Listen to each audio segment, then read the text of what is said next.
Yung Flip Top, sa mga nanonood po kasi ng Flip Top, may binanggit dun, napanood ko 'to kagabi, ang kulit din, eh. Medyo DDS nga talaga 'to si EJ Power.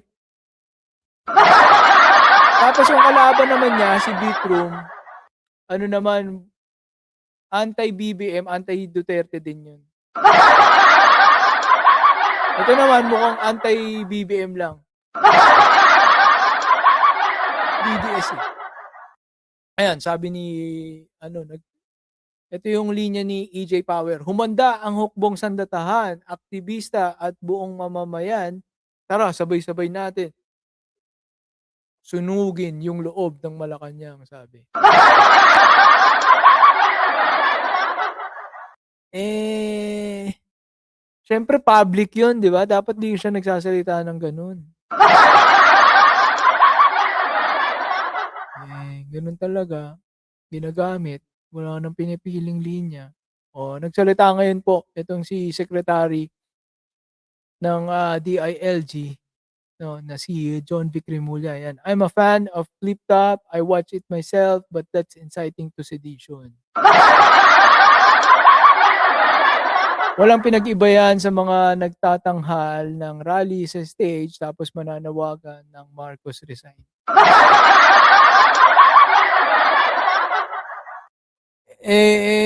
Yun lang ang problema po dito, ang dami na nakanood, 'di ba, EJ Power. Paano kung magso-sorry ka lang, papalagpasin 'yan, gagamitin na naman ng yang linya na 'yan ng ibang flip top, 'di ba? Dapat may ano talaga, meron pong mapanagot, mayroong, magawang aksyon dito para hindi po umabuso yung mga kagaya niyo pong flip top rapper, 'no? Ang init, eh, ang init ng laban nila.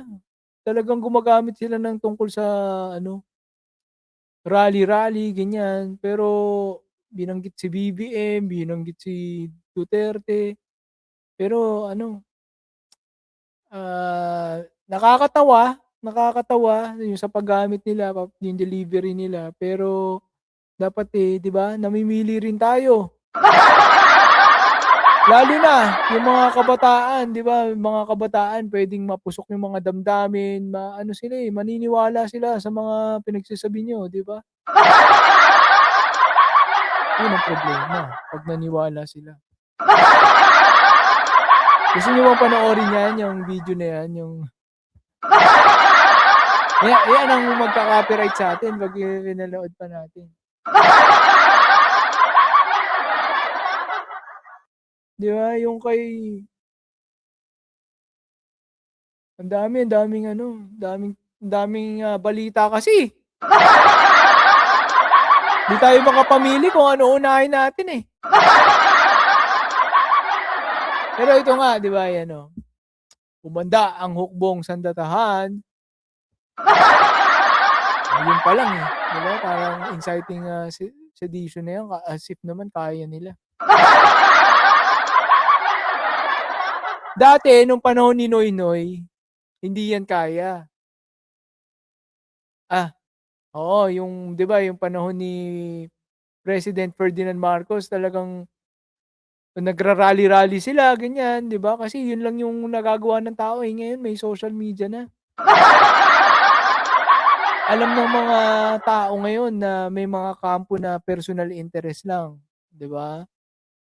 Kaya gusto nila pababain si BBM kasi gusto nilang upo yung baliw, may saltik na bobo na si Sara Duterte.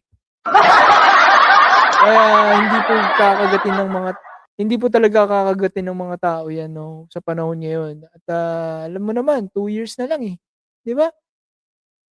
'Pag, ginamit po kasi natin itong people power, walang kasiguraduhan kung anong mangyayari sa bansa natin. Magiging pangit po ang kakalabasan niyan sa international community, babagsak ang pera po natin, 'no, kagaya nung nangyari nung panahon ni Cory. 'Di ba bagsak ang pera natin, halos wala ng gumagamit ng pera natin sa ibang bansa, 'di ba, bagsak. Bumaba yung value, yung bababa po yung value. 'Di ba, unlike yung sumunod na lang tayo, 'di ba? Impeachment 'yan puwede pa 'yan kasi constitutional 'yan. Pero importante talaga may eleksyon, 'di ba? Demokrasya. After 2 years, 'di ba, 2026 na ngayon, 2028 may eleksyon, makakapamili po tayo kung sino ang gusto nating, mamuno sa ating bansa 'no, tapos majority wins, gano'n lang. Pero I doubt na si Sara Duterte, kayang manalo sa 2028, hindi niya kaya. 'Di ba? Bobo 'yun, eh. Mas marami pang kabobohan ang lalabas bago mag-eleksyon. Sabi ko sa'yo. Ayan. Inday Lusay, sobrang bobo, lutang, sabi ni Luz Morishma, 199. Aba, ano yun, photogenic yung ano niyo diyan, picture niyo diyan, Oh, Viola, 'yan. Shoutout po sa inyong lahat mga si Reza Force, 'yan, shoutout, Gerald Evans.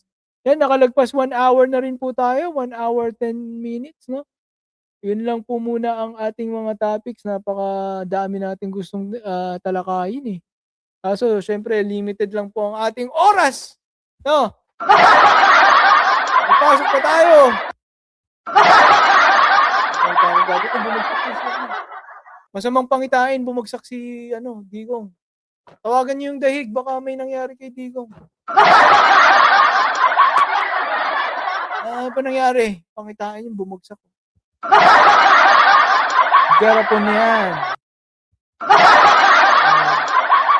Shoutout po, Chai-Cher, yan, kay Real. Mega shoutout, Viola, Easy Chen, shoutout. Shoutout po sa lahat. Nakailang likes na po ba tayo ngayon? Ilang likes na? Huwag niyo kakalimutan mag-like, share, siyempre kasi para, dumami-dami naman ang, reach nitong, channel na 'to. Oh. At again, ito po ay, pasimuno nito si Boss M 'no, si Boss Mark Ramos, Pirahan PH by Boss Mark Ramos.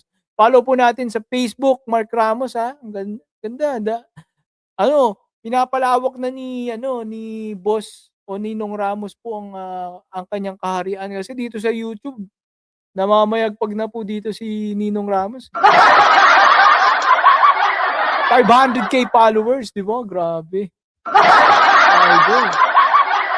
Kaya sa Facebook naman po 'no, suportahan po natin. Nandiyan ina-upload po yung mga video rin dito sa Birahan PH 'no, medyo late lang kasi siyempre mas priority pa rin pong YouTube, yun. Luz Marishima, yan sabi, oh. Yan tularan po natin, always like done, kakit sa Team Replay, yun. Manood po kayo ng, Team Replay, yan po ang, ating, episode for today, January 26, 2026 'no, Monday 'no, at magkita-kita tayo po muli bukas 'no. Bukas, sige kita-kita po tayo, 'yan Tuesday bukas, same time, same channel, alright, 5 PM, Birahan PH, dito lang po sa YouTube. At, ako po muli, balita at kaalaman. Let's do this again, let's go!